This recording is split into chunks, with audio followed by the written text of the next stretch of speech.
सुप्रभात बच्चों। पौधारों को एजुकेशन के ऑनलाइन क्लास में आपका स्वागत है, अभिनंदन है। हम बात कर रहे हैं मुख्यमंत्री की नियुक्ति यानी मंत्रिपरिषद के पहला कदम जो होता है वो मुख्यमंत्री की नियुक्ति होती है। मुख्यमंत्री की नियुक्ति होने के बाद हम पिछले वीडियो में पढ़ रहे थे कि मुख्यमंत्री की क्या कार्य होते हैं, मुख्यमंत्री क्या कौन कौन सी शक्तियां होती हैं। तो कुछ शक्तियों के बारे में हमने पढ़ लिया था, जिस तरीके से मंत्रिपरिषद का निर्माण करना, उनके निर्देशन में सारे कार्य उन्हीं के निर्देशन में होते हैं।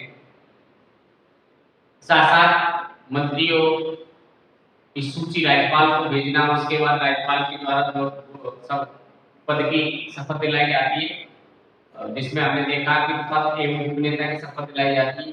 साथ साथ इससे अगला जो सिस्टम था उसमें हमने देखा कि भाई सरकार का प्रवक्ता होता है, मुख्य प्रवक्ता होता है। क्या होता है?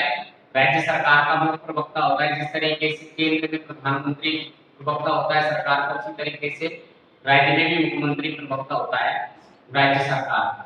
इसके साथ साथ कुछ शक्तियां हमारे यहाँ रह गई थी, जिसमें हमने देखा कि समन्वय स्थापित करता है मुख्यमंत्री। क्या करता है? समन्वय स्थापित करता है। किसकी क्षेत्र के बीच? शासन के विभिन्न विभागों में समन्वय स्थापित करता है। शासन के विभिन्न विभाग होते हैं, जैसे सिंचाई विभाग, चिकित्सा विभाग, खेल विभाग, इसके अलावा गृह मंत्रालय। इन सभी मंत्रियों के बीच में एक मतभेद उत्पन्न होता है, तो इनमें सामंजस्य स्थापित करने का कार्य भी मुख्यमंत्री के द्वारा किया जाता है। ठीक है भाई। अगला जो आता है विधानसभा का नेता। विधानसभा का नेता भी होता है कौन? मुख्यमंत्री। एक और सरकार का प्रधान होता है, राज्य कार्यपालिका का वास्तविक प्रधान मुख्यमंत्री होता है, लेकिन संवैधानिक प्रधान राज्यपाल होता है। जिस तरीके से वास्तविक प्रधान सरकार का मुख्यमंत्री होता है, उसी तरीके से विधानसभा का नेता भी कौन होता है? मुख्यमंत्री होता है। अर्थात जो विधानसभा होती है, राज्य विधानसभा होती है, उस विधानसभा में बहुमत दल के नेता जो होता है मुख्यमंत्री होता है। ध्यान रहे, अनुच्छेद 164 में कहा गया था कि राज्यपाल के द्वारा ऐसे व्यक्ति को मुख्यमंत्री नियुक्त किया जाएगा जो क्या होगा? विधानसभा में बहुमत दल का नेता होगा। अर्थात जिसको विधानसभा में बहुमत प्राप्त होगा उस दल के नेता को ही मुख्यमंत्री नियुक्त करेगा। तो ये हुई हमारी कुछ जो रह गई थी मुख्यमंत्री की शक्ति या मुख्यमंत्री के दायित्व क्या होते हैं, मुख्यमंत्री कौन से कार्य करता है, ये सारे हम पिछले वीडियो में देखेंगे। आज हम चर्चा करेंगे, वो करेंगे उच्च न्यायालय। अब देखिए, सरकार के 3 अंग होते हैं। सरकार के कितने अंग होते हैं? 3। पहला होता है व्यवस्थापिका।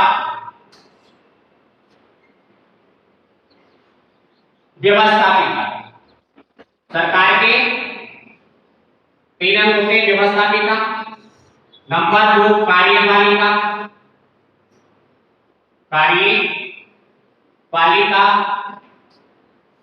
और नंबर 3 न्यायपालिका।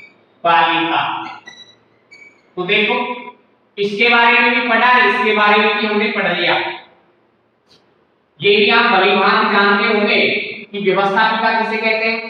तो देखिए, व्यवस्थापिका सरकार का वह अंग होती है जो कानूनों का निर्माण करती है। व्यवस्थापिका क्या करती है? कानून बनाती है। कार्यपालिका क्या करती है? कानूनों का संचालन करती है। व्यवस्थापिका द्वारा बनाए गए कानूनों का संचालन करती है। दोनों का बनाना और उनका चलाना होता है। साथ साथ जो संविधान की रक्षा करती है वो जो सरकार का तीसरा अंग होता है। कौन सा अंग होता है? तीसरा अंग होता है, जिसे हम न्यायपालिका कहते हैं। ध्यान रहे, व्यवस्थापिका के द्वारा बनाए गए कानूनों की जांच कौन करती है? न्यायपालिका करती है। और यदि वो संविधान के अनुसार वो कानून नहीं बनाए गए हैं तो उन्हें निरस्त करने का कार्य भी कौन करती है? न्यायपालिका करती है। साथ साथ न्यायपालिका का और जो अगला कार्य है वो व्यक्ति के मूल अधिकारों की रक्षा करती है। संविधान की व्याख्या करने का कार्य भी न्यायपालिका के पास होता है। न्यायिक पुनर्वलोकन वाली शक्ति इसके पास होती है। न्यायिक पुनर्वलोकन का मतलब होता है कि जो दिया गया फैसला है उसका दोबारा से पुनः अवलोकन करना। अवलोकन होता है देखना, अर्थात यदि वो देखती है, बारीकी से जांच करती है कि कोई संवैधानिक प्रश्न तो इसमें छिपा नहीं है। ऐसी स्थिति में व्यवस्थापिका और कार्यपालिका द्वारा बनाए गए, यदि कार्यपालिका व्यवस्थापिका के कानूनों का क्रियान्वयन सही तरीके से नहीं कर रही, ऐसे निर्धारित तरीकों को अपना रही है, तो ऐसी स्थिति में न्यायपालिका कार्यपालिका को निर्देश दे सकती है, कार्यपालिका की मनमर्जी पर ब्रेक लगा सकती है, रोक लगा सकती है। तो देखिए आज हम न्यायपालिका के बारे में पढ़ेंगे और शीर्ष स्तर पर होता है सुप्रीम कोर्ट, उसके बाद हाई कोर्ट और उसके बाद होता है डिस्ट्रिक्ट कोर्ट। ठीक है, तो सुप्रीम कोर्ट हमने पिछले उसमें पढ़ा केंद्र सरकार में। आज हम हाई कोर्ट के बारे में अध्ययन करेंगे। किसके बारे में? हाई कोर्ट के बारे में। अंग्रेजी में हाई कोर्ट कहते हैं और हिंदी में उच्च न्यायालय कहा जाता है। क्या कहा जाता है? उच्च न्यायालय कहा जाता है। किसको? हाई कोर्ट को।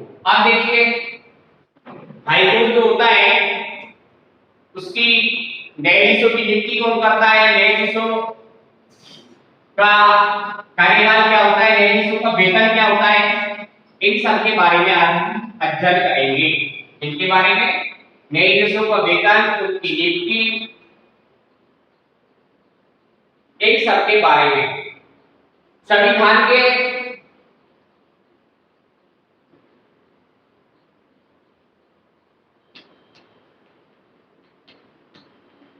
अब देखिए मैं अभी बता रहा था भारत में एकीकृत न्यायपालिका है।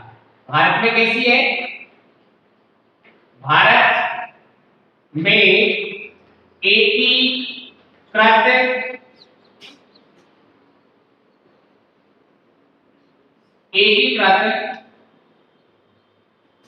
न्यायपालिका है। कैसी? एकीकृत न्यायपालिका है। यानी पिरामिड की तरह डिस्ट्रिक्ट कोर्ट के ऊपर हाई कोर्ट और हाई कोर्ट के ऊपर सुप्रीम कोर्ट होता है।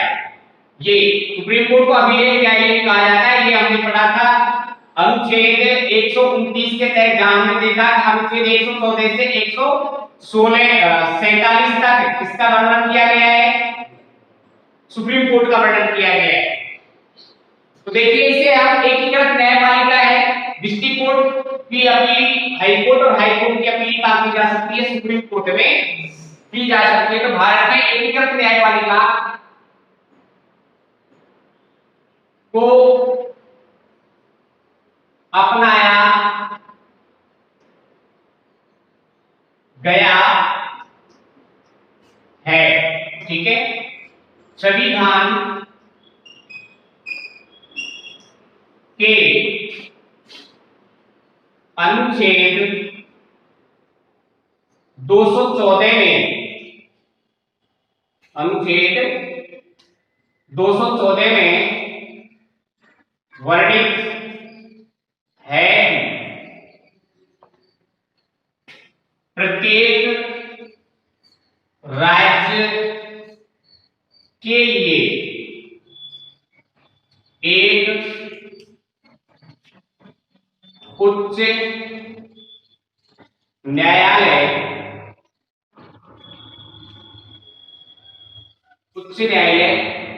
होगा। किस अनुच्छेद में? 214 में। ध्यान रहे ये अनुच्छेद याद करना है आपको।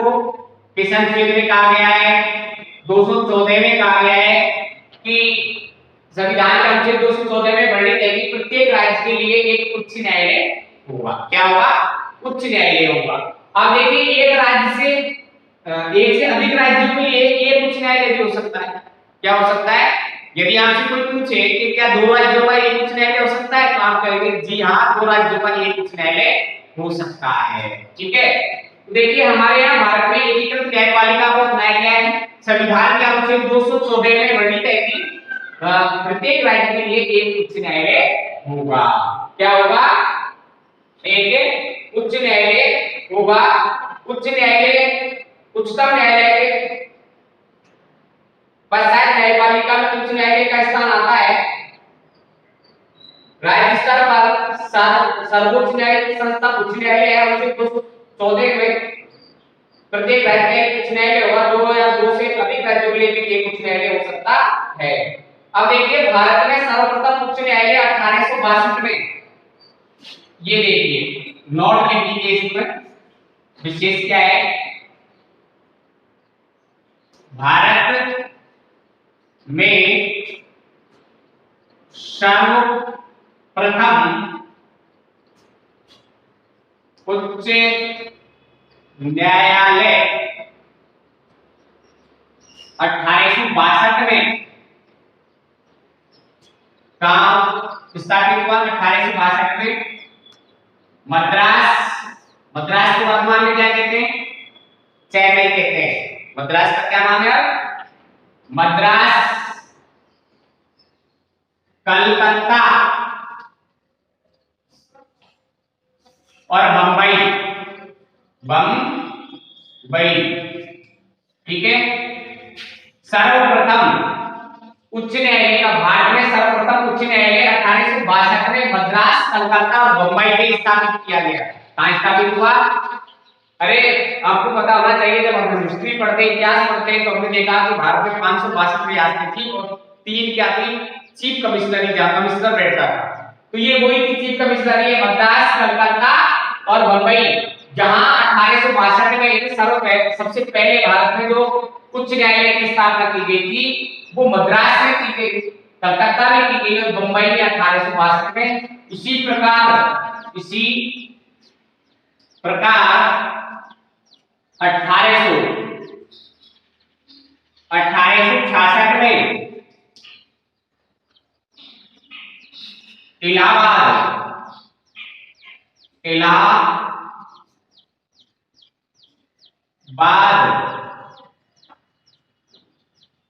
न्यायालय की स्थापना की गई थी। कौन से न्यायालय की, इलाहाबाद न्यायालय की। 1866 में इलाहाबाद न्यायालय, भाई देखो भारत में सर्वप्रथम उच्च न्यायालय 1862 में कहा, कलकत्ता, बंबई और मद्रास। मद्रास को वर्तमान में किस नाम से जानते हैं, चेन्नई के नाम से जानते हैं, ठीक है। कि चीफ कमिश्नर हुआ करते थे, तो यही इन्होंने सर्वप्रथम उच्च न्यायालय बनाया। उसके बाद 1866 में इलाहाबाद में न्यायालय की स्थापना की गई। कहां की गई, इलाहाबाद में उच्च न्यायालय की स्थापना की गई, इलाहाबाद, ठीक है। तो इसका शॉर्ट स्क्रीन ले लें, उसके बाद मिटा देंगे।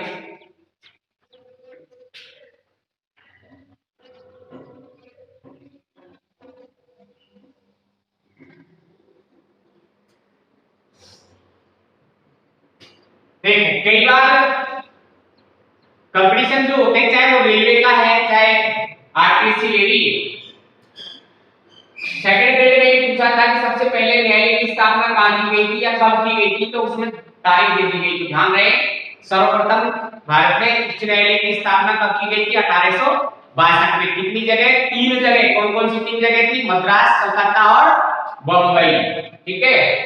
यदि आपसे कोई पूछे कि इलाहाबाद न्यायालय की स्थापना कब हुई, तो आप बताओगे 1866 में। 1862 में न्यायालय स्थापित हो गया, 66 में इलाहाबाद कोर्ट स्थापित कर दिया इन लोगों ने। ये भी आपको ध्यान रखना है कि भारत में एकीकृत न्यायपालिका को बनाया गया। यदि आपसे पूछा जाए कि भारत में कौन सी किस तरीके की न्यायपालिका को बनाया गया है, एकीकृत न्यायपालिका को बनाया गया, या आप कह सकते हैं पिरामिड की तरह। कैसे होता है, पिरामिड की तरह होता है। पिरामिड, पिरामिड का मतलब होता है पिरामिड की तरह, हाई कोर्ट ऊपर, इससे नीचे उच्च न्यायालय, इससे नीचे डिस्ट्रिक्ट कोर्ट होते हैं, ठीक है। तो एक के ऊपर एक, यानी सुप्रीम कोर्ट जो होता है उसे हम क्या कहते हैं, अभिलेख न्यायालय भी कहते हैं। क्या कहते हैं, अभिलेख न्यायालय भी कहते हैं। तो देखिए भाई, हो गया 1866 में इलाहाबाद कोर्ट और 1862 में 3 जगह हमने कोर्ट बना दिए। अब देखिए अगला जो आता है,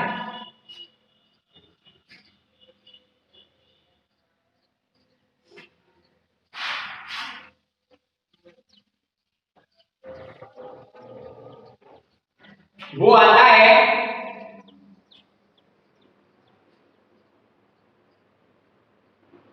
न्यायाधीश, उच्च न्यायालय का गठन। उच्च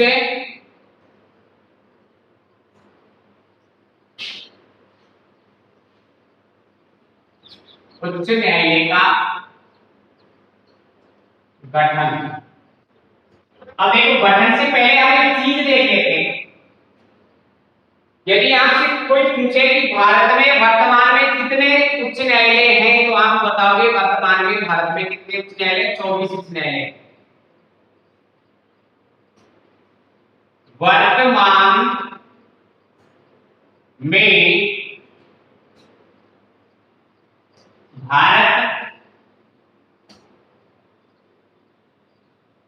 वर्तमान में भारत के अंदर 24 उच्च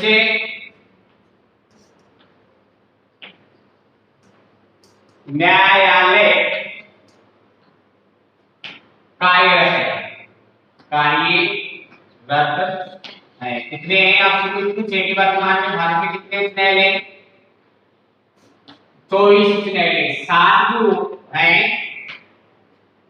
उत्तरी भारत के, उनका एक न्यायालय है। कुछ कितने न्यायालय है? तो उच्च न्यायालय आपके पाठ्य पुस्तक के अनुसार 24 उच्च न्यायालय। कितने?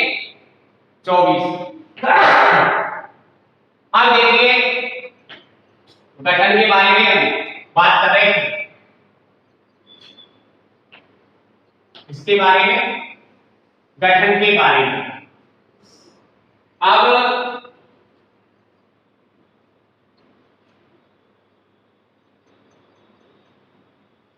अनुच्छेद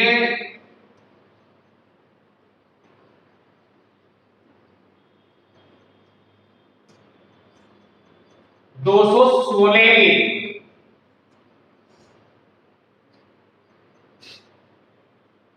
कहा गया है कि प्रत्येक न्यायालय में एक मुख्य न्यायाधीश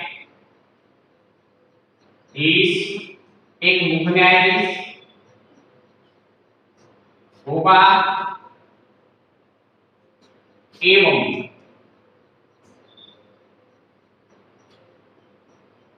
अन्य न्यायाधीशों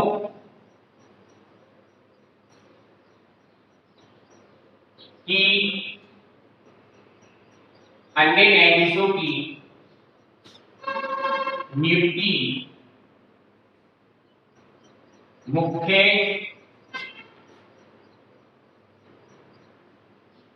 न्यायाधीश एवं राज्यपाल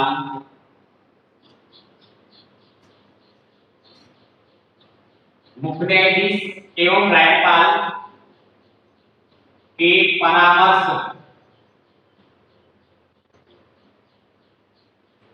से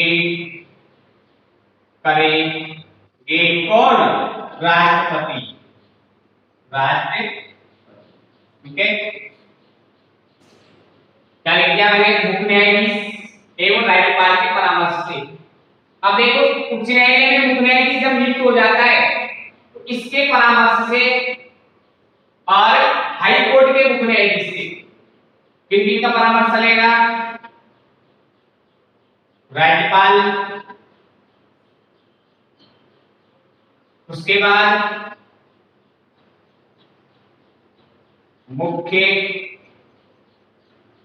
न्यायाधीश हाई कोर्ट और मुख्य न्यायाधीश सुप्रीम कोर्ट। मुख्य न्यायाधीश सुप्रीम कोर्ट और मुख्य न्यायाधीश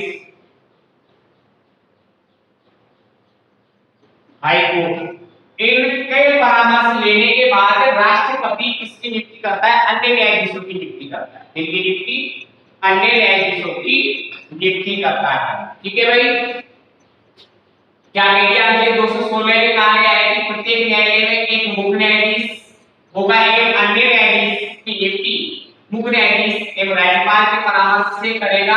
राष्ट्रपति यानी राज्यपाल का परामर्श, मुख्य न्यायाधीश का परामर्श, सुप्रीम कोर्ट और मुख्य न्यायाधीश हाई कोर्ट से परामर्श के बाद अन्य न्यायाधीशों की नियुक्ति की जाती है। अब देखो हमने गठन में पढ़ा कि अनुच्छेद 216 के अनुसार प्रत्येक उच्च न्यायालय मुख्य न्यायमूर्ति और ऐसे अन्य न्यायाधीशों से मिलकर बनेगा जिनका राष्ट्रपति समय समय पर नियुक्त करना आवश्यक समझे।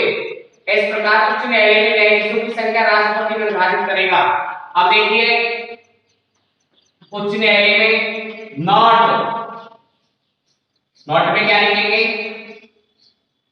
उच्च न्यायालय में न्यायाधीशों की संख्या राष्ट्रपति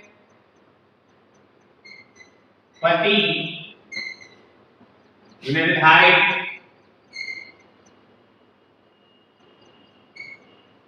करेगा। राजस्थान हाईकोर्ट की बात करें तो 50 न्यायाधीश, एक मुख्य न्यायाधीश और 50 अन्य न्यायाधीश राजस्थान में हाईकोर्ट। ठीक है। अब यदि आपसे कोई पूछे जिस तरीके से उसमें कितने 35 हैं सुप्रीम कोर्ट में, इसी तरीके से जो संख्या है वो समय समय पर राष्ट्रपति के द्वारा निर्धारित की जाती है। राजस्थान की यदि हम बात करते हैं तो राजस्थान में वर्तमान 50 न्यायाधीश हैं। कितने? 50। पिछली 2016 की आंकड़े से ग्रेड में पूछा था कि राजस्थान में न्यायाधीशों की संख्या कितनी है, एक मुख्य न्यायाधीश और 49 अन्य न्यायाधीश होते हैं। देखिए अनुच्छेद 16 में क्या कह दिया, न्यायालय में एक मुख्य न्यायाधीश होगा और अन्य न्यायाधीशों से मिलकर के उच्च न्यायालय बनेगा जिनके समय समय पर राष्ट्रपति की नियुक्ति करेगा और जो संख्या है वो भी राष्ट्रपति के ऊपर ही निर्भर करेगी। ठीक है। अगला जो आता है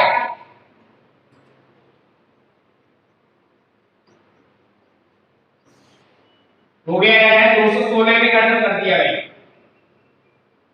एक मुख्य न्यायाधीश और अन्य न्यायाधीशों से मिलकर के क्या बनेगा, उच्च न्यायालय। अगला जो आता है वो आता है न्यायाधीशों की नियुक्ति।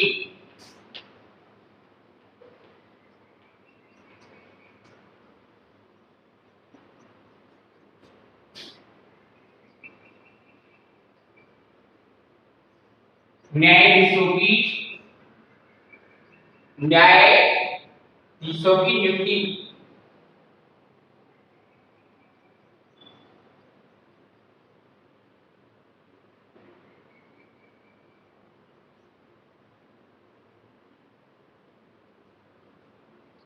अनुच्छेद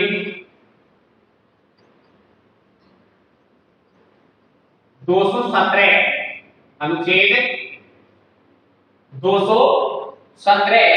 एक के अंतर्गत,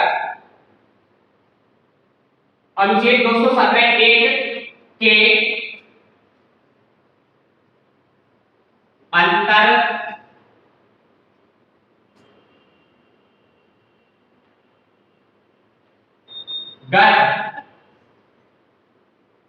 अनुच्छेद 217 एक के अंतर्गत उच्च न्यायालय के मुख्य न्यायाधीश एवं अन्य न्यायाधीशों की नियुक्ति राष्ट्रपति के द्वारा की जाती है। किसके द्वारा की जाती है? राष्ट्रपति के द्वारा की जाती है। इसके राष्ट्रपति के द्वारा की जाती है। अब देखिए कौन सी पद्धति के तहत राष्ट्रपति कैसे करता है। राष्ट्रपति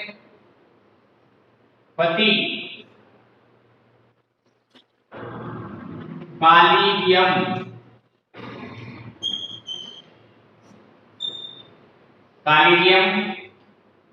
एवं राज्यपाल और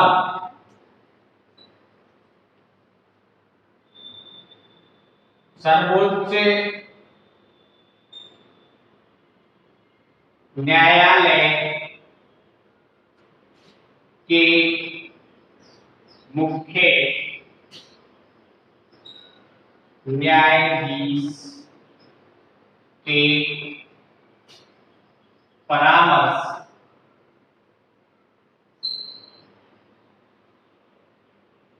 से करेगा, परामर्श से करेगा। ठीक है। कॉलेजियम क्या है? कॉलेजियम को कहते हैं चयन मंडल। क्या कहते हैं? कॉलेजियम का क्या अर्थ होता है शाब्दिक? चयन मंडल। चयन मंडल 5 व्यक्ति होते हैं चयन मंडल में, मुख्य न्यायाधीश और 4 अन्य न्यायाधीश होते हैं। मिलकर के वरिष्ठता के आधार पर न्यायाधीशों का नाम सुझाते हैं, वो लिस्ट राष्ट्रपति को भेजता है और उस जो सूची में जो नाम भेजे उन्हीं में से राष्ट्रपति क्या नियुक्त करता है? न्यायाधीश नियुक्त करता है। क्या करता है? न्यायाधीश नियुक्त करता है। अब यदि आपसे कोई पूछे न्यायाधीशों की नियुक्ति कौन करता है, तो क्या बताओगे? राष्ट्रपति। किसकी सलाह से करता है? राज्यपाल और high court sorry supreme court के मुख्य न्यायाधीश की सलाह से। अब अन्य न्यायाधीशों की नियुक्ति किससे करेगा? जो हमें मुख्य न्यायाधीश बना दिया गया, हाई कोर्ट का मुख्य न्यायाधीश जिसको बना दिया है उसकी सलाह से राष्ट्रपति करेगा। मुख्य न्यायाधीश और की सलाह से अन्य न्यायाधीशों की नियुक्ति करेगा। ठीक है। मुख्य न्यायाधीश की नियुक्ति में किसकी सलाह लेता है? राज्यपाल की और सुप्रीम कोर्ट के मुख्य न्यायाधीश की परामर्श से किसकी नियुक्ति करता है? मुख्य न्यायाधीश की। मुख्य न्यायाधीश हाई कोर्ट, उसकी मुख्य न्यायाधीश हाई कोर्ट।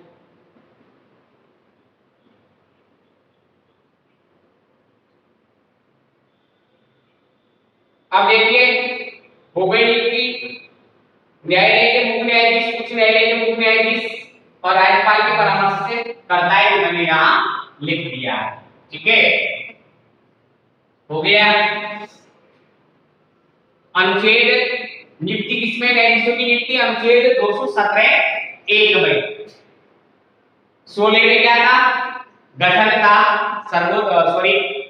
उच्च न्यायालय का।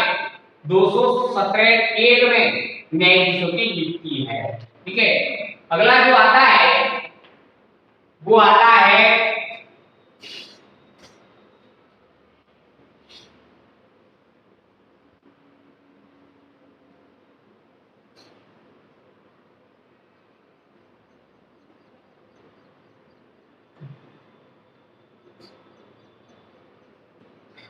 न्यायाधीशों की योग्यता।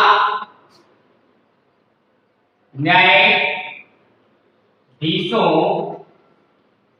की योग्यता ये। अब देखिए भाई, न्यायाधीश से हर किसी को तो नहीं बना सकते ना, तो उनकी कुछ योग्यताएं होनी जरूरी है। योग्यताएं कहें या अयोग्यता कहें, जिस तरीके से हमारे यहाँ राज्य गवर्नमेंट जगह निकालती है उसके लिए लिखा होता है कि 10वीं पास 12वीं पास BA MA होता है, तो इसी तरीके से न्यायाधीशों की योग्यता होती है।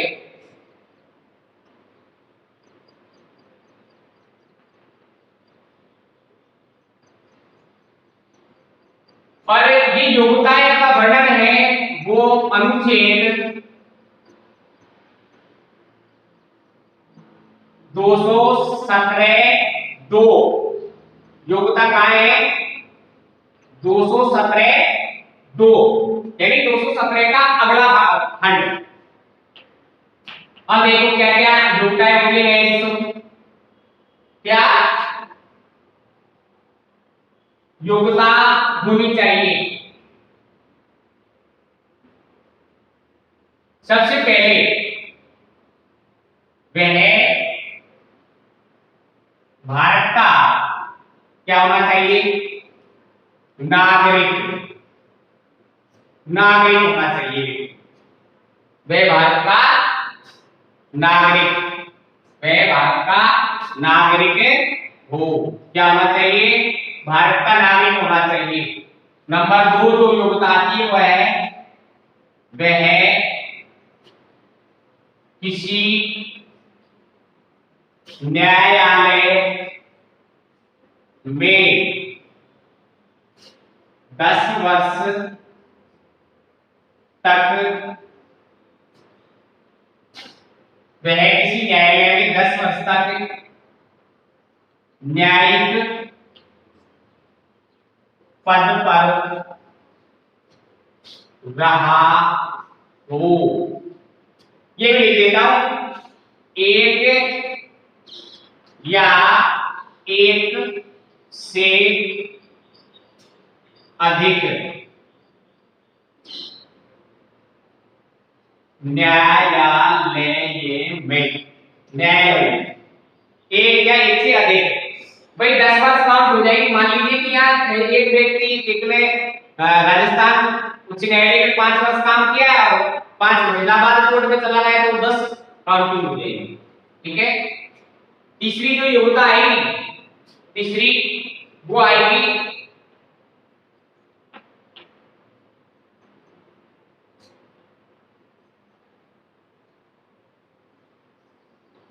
वह किसी न्यायालय में, वह किसी न्यायालय में, किसी न्यायालय में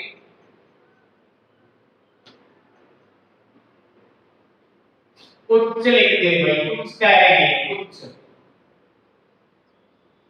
उच्च न्यायालय में 10 वर्ष तक क्या रहना, क्या हो, अधिवक्ता, अधिवक्ता, अरे वकील, अधिवक्ता, एडवोकेट, अधिवक्ता रहा हो। क्या रहा हो? मैं किसी उच्च न्यायालय में 10 वर्ष तक अधिवक्ता रहा हो। तो ये हुई उसकी योग्यताएं। तो एक बार फिर देख लेते हैं इसको। न्यायाधीशों की योग्यता अनुच्छेद 217(2) में है, अनुच्छेद 217(2) में है। और क्या योग्यताएं होती है? वे भारत का नागरिक हो, वे किसी न्यायालय में 10 वर्ष तक न्यायिक पद पर रहा हो या एक से अधिक न्यायालय में, भाई जैसे राजस्थान में 5 वर्ष रहा और 5 वर्ष अन्य स्टेट के न्यायालय में, दोनों को मिलाकर के कितनी हो गई? 10 वर्ष हो गई। या फिर किसी में 2 वर्ष रहा हो, किसी में 3 वर्ष रहा हो, किसी में 4 वर्ष, कुल मिला के न्यायिक पद पर कितने वर्ष तक रहा हो? 10 वर्ष तक रहा हो। कितने वर्ष तक? 10 वर्ष तक रहा हो। ठीक है। इसके बाद अगली जो थी, वह किसी उच्च न्यायालय में 10 वर्ष तक अधिवक्ता रहा हो, एडवोकेट रहा हो, वकील रहा हो। तो देखिए आज इतना ही। हमने हमारा जो चल रहा है उच्च न्यायालय, और उच्च न्यायालय में हमने आज योग्यताएं देखी। बाकी अगली क्लास में देखेंगे। जुड़े रहिए पोद्दार ग्रुप ऑफ एजुकेशन के यूट्यूब चैनल से और बने